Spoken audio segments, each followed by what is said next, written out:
Las noticias que vienen del Vaticano son muchas, ¿no? Y es fácil que se nos escapen. Y normalmente, como la prensa secular tiende a darle importancia a las noticias más escandalosas, hay noticias en el Vaticano que no reciben la suficiente atención. Y una de ellas es un motu proprio, es decir, un documento oficial del Papa Francisco que es muy importante, muy importante para realmente establecer una reforma económica al interior del Vaticano. Y como tiene muchos aspectos técnicos y muchos de los periodistas que cubren el Vaticano son bastante ignorantes, especialmente los periodistas de las grandes agencias, y no entienden lo que está pasando, no han cubierto la importancia de este documento. Explico primero cuál era una situación problemática en el Vaticano respecto del dinero y la importantísima decisión que ha tomado el Papa Francisco para reformar y evitar posibles casos de corrupción al interior del Vaticano, que eran muchos y escandalosos, desedificantes y muy malos, ¿no? Porque, digamos, la corrupción al interior de una organización que rige, ayuda al Papa en regir a la Iglesia de Jesucristo, es detestable, es inaceptable. Entonces, el Papa ha hecho una reforma que es una lucha contra el pecado interno, pero específicamente aquí en la reforma económica. Entonces, comencemos por explicar una situación que es poco conocida. El manejo del dinero oficial del Vaticano, ¿no? tiene,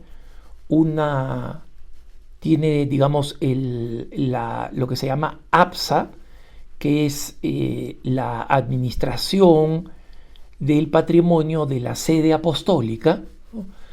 Y está presidida por un cardenal. Luego se creó una comisión para la economía. El Papa Francisco impulsó esto y puso como primer responsable de esta comisión al cardenal George Pell, el cardenal australiano, que luego, gracias a una mafia italiana que se beneficiaba de la corrupción en el Vaticano, terminó siendo acusado y hasta encarcelado en Australia por abuso de menores, entre comillas, que después se descubrió que era mentira. Pero acá no voy a abordar el mito de que el Vaticano tiene pues una fortuna, una cantidad enorme de dinero. Eso no es verdad.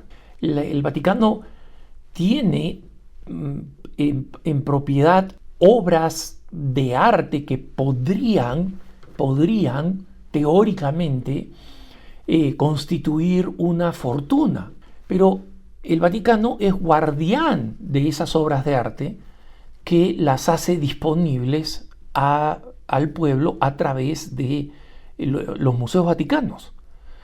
Que alguien dice, sí, pero hacen dinero porque cobran la entrada. Cobran la entrada, efectivamente, porque el Vaticano se tiene que mantener. Es una oficina, es una burocracia, en el sentido correcto de la palabra, que se tiene que mantener. Y por si acaso, una vez a la semana, el Museo Vaticano es gratuito, para que entre cualquiera.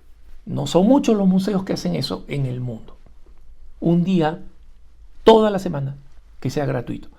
Pero ese no es el tema. Ustedes busquen la riqueza del Vaticano, la riqueza de la Iglesia, cualquiera de los dos términos en preguntasdefe.com, y van a ver ahí lo que exactamente la situación de los famosos tesoros de la Iglesia.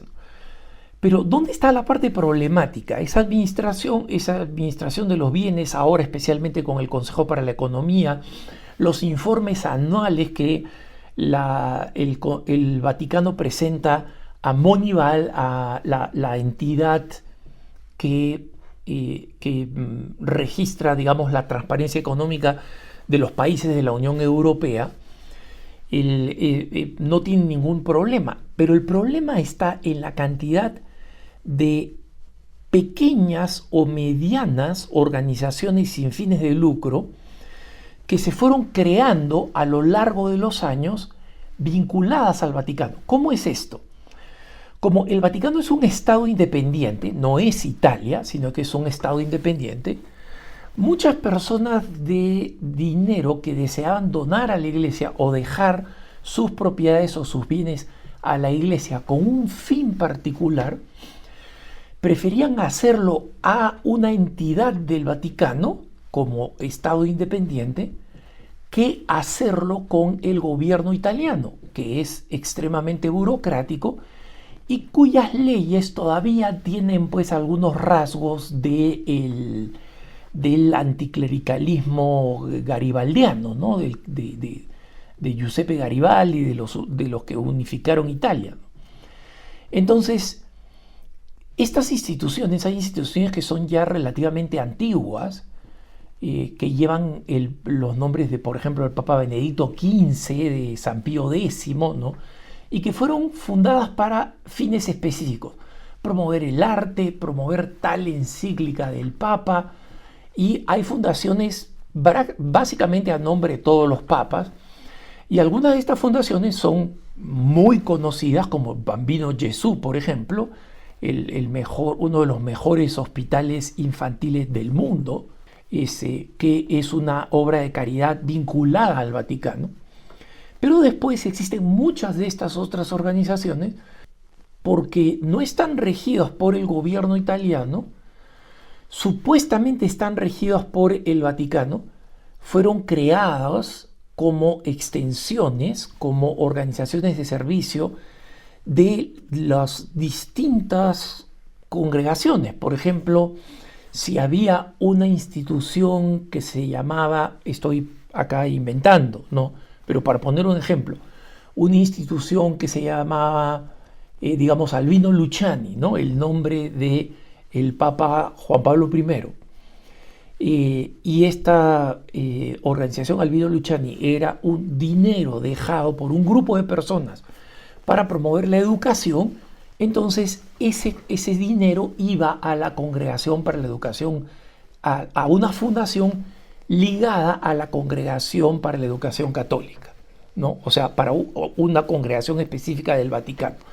Si era para apoyar a misioneros, entonces iba para la Congregación para la Propagación de la Fe, la congregación que ahora llamamos para la evangelización, ¿no? Entonces, lo que sucedía es que estas pequeñas instituciones se formaban como organizaciones sin fin de lucro con su propio directorio, usualmente miembros de la familia o amigos de la persona difunta, en las que el difunto que dejaba este dinero confiaba, ¿no? Y dejaba una cantidad de dinero, y lo que hacía esa institución con el dinero no lo vigilaba nadie. Esa es la realidad.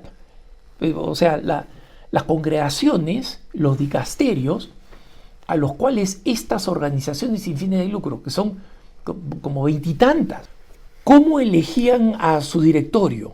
Especialmente con el paso del tiempo, cuando ya se iban muriendo los familiares, ¿quién terminaba controlando? ¿Qué tipos de levantamiento de fondos realizaban? ¿Cómo utilizaban los fondos? Si realmente se utilizaban para los fines que habían sido instituidos. ¿Quiénes eran miembros del directorio y qué beneficios recibían? ¿A quiénes contrataban o subcontrataban para realizar los servicios? Ahí había una puerta abierta para que cada una de estas organizaciones, que no tenían que responder al Estado italiano, pero que actuaban en Italia, solo que bajo la bandera vaticana, hacían lo que se les daba la gana, y los casos de corrupción eran muy graves, muy graves. Entonces, muchas de estas organizaciones ya no tenían sentido, habían sido creadas con el propósito de, por ejemplo, promover un documento, una encíclica de un papa que fue escrita antes del Concilio Vaticano II y que en consecuencia pues sus principios ya no siguen siendo los principales ni los más actuales de la doctrina social de la Iglesia. Entonces, ¿qué pasa? Acá había una cantidad enorme de corrupción, de cosas que se adquirían, de cosas que se vendían, pagos que se hacían, de beneficios que se recibían por ser miembros del directorio, de tarjetas de crédito que se emitían a nombre de la institución y que se usaban para gastos de lujo. O sea, pasaba de todo, esa es la verdad. Y claro, como el gobierno italiano no podía investigar estas cosas, no salían en los periódicos, pero escandalizaban a mucha gente, incluyendo quien les habla, que en mis años de visitar el Vaticano y de haber tenido un mentor en la Curia Romana, que era un hombre santo, le dolía profundamente la existencia y el manejo de estas instituciones y cómo creaban instancias de poder por el dinero, porque el dinero corrompe y crea poder. Entonces, este motu proprio que el Papa ha publicado justo a principios de diciembre, ¿no? El 3 de diciembre, establece nuevos reglamentos que son completamente radicales para esto. Y el Papa señala un periodo de 60 días a partir del 8 de diciembre, de la fiesta de la Inmaculada Concepción, ¿no? A partir del pasado 8 de diciembre de 2022, establece 60 días para que todas estas organizaciones se reestructuren en base a estas nuevas normas. ¿Y qué cosa establecen estas nuevas normas? Son un conjunto de normas, ustedes las pueden leer si quieren encontrar el documento en la página web del Vaticano. El documento está en italiano, no lo he visto traducido al español o al inglés, pero se llama Carta Apostólica en forma de motu proprio del Sumo Pontífice Francisco sobre las personas jurídicas instrumentales de la Curia Romana. Sobre las personas jurídicas instrumentales de la Curia Romana. Esto en italiano, ¿no? Entonces, acá se establecen las normas. El que quiere puede establecerlas porque además están muy claras, ¿no? Están, artículo 1, ámbito de aplicación. Artículo 2, supervisión institucional. Artículo 3, vigilancia y control en materia económico-financiera. Artículo 4, escrituras contables. Artículo 5, intercambio de informaciones. Artículo 6, extinción y devolución de bienes. Artículo 7, referencia a la ley vaticana. Artículo 8, norma transitoria. Entonces, y la norma transitoria es el tiempo que tienen, ¿no? El último artículo 8, y esos son 8 artículos. Pero de facto, y acá está lo importante, ¿qué es lo que hace el Papa? Número 1, establece que estos dicasterios a los cuales estas organizaciones pertenecían solo de nombre, ahora tengan una supervigilancia completa en todo de estas instituciones. Primero, determinan cómo, cuándo y quiénes son elegidos para los directorios de estas instituciones. Segundo, obligan a la transparencia contable. De ahora en adelante, estas entidades tienen que mostrar sus libros contables y cómo han utilizado el dinero efectivamente para las obras de caridad para las que supuestamente fueron creadas, o mejor dicho, para las que fueron creadas, ¿no? Y en consecuencia, estas instituciones presentan estos informes anualmente. Los dicasterios o las oficinas del Vaticano o los ministerios del Vaticano, si quieren ustedes, verlo de una forma un poquito más ligada a su equivalente civil, a lo que sucede, digamos, en un país con los ministerios, ¿no? De salud, educación, etc. Y estos informes se presentan al organismo central, que es la Dirección para la Economía del Vaticano, para que estas instituciones que antes no las supervisaba nadie, se supervisaban a sí mismas, ahora sean supervigiladas por la Santa Sede.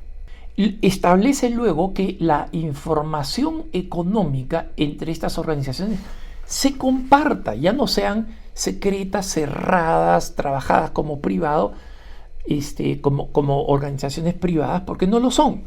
Por algo se adjuntaron al Vaticano.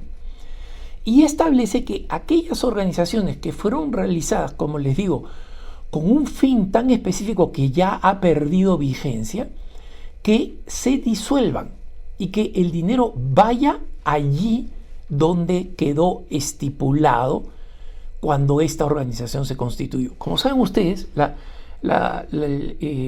o aquellos por lo menos que han creado organizaciones sin fines de lucro al interior de la iglesia, una de las cosas que tienen que hacer esas instituciones sin fines de lucro es establecer dónde va el dinero si esta organización se disuelve. No, ninguna organización piensa en disolverse, pero ese es uno de los requisitos.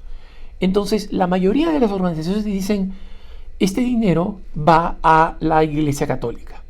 La mayoría de las organizaciones que yo he creado a lo largo de mi vida, que han sido organizaciones sin fines de lucro, católicas, dicen eso, establecen eso, que si queda algún dinero cuando la organización se disuelve, ese dinero va a la Iglesia Católica local, ¿no? En mi caso irían a la Arquidiócesis de Denver, por ejemplo. Pero otras pueden haber establecido que vuelven a la familia que donó el dinero. Eso también podría ser el caso. Entonces lo que el Papa establece en esta norma es, el dinero va allí donde está establecido, pero las cuyo propósito no tiene sentido actual, se disuelven, punto. Y quedan solo aquellas que de verdad están haciendo obras de caridad actuales. Entonces, hermanos, la supresión de posibilidades de malos manejos y de corrupción y la cantidad de ratas que van a salir corriendo porque ya no va a haber queso para ellos es muy grande. Y todas estas instituciones parecían ya ingobernables, ¿no? Y muy pocos querían meterse con estas organizaciones y con estas instituciones porque hay mucho poder implicado. El Papa Francisco lo ha hecho y esta reforma va a aliviar no solamente, digamos, la transparencia moral y la credibilidad de la Santa Sede ahora en este pontificado, sino para el futuro, porque es una ley ya establecida. Entonces, esta es una de esas reformas que muy pocas veces se reconocen porque básicamente la prensa no informa y no explica bien, y que los católicos tenemos que conocer, reconocer, agradecer y aplaudir. Que tengas un buen día.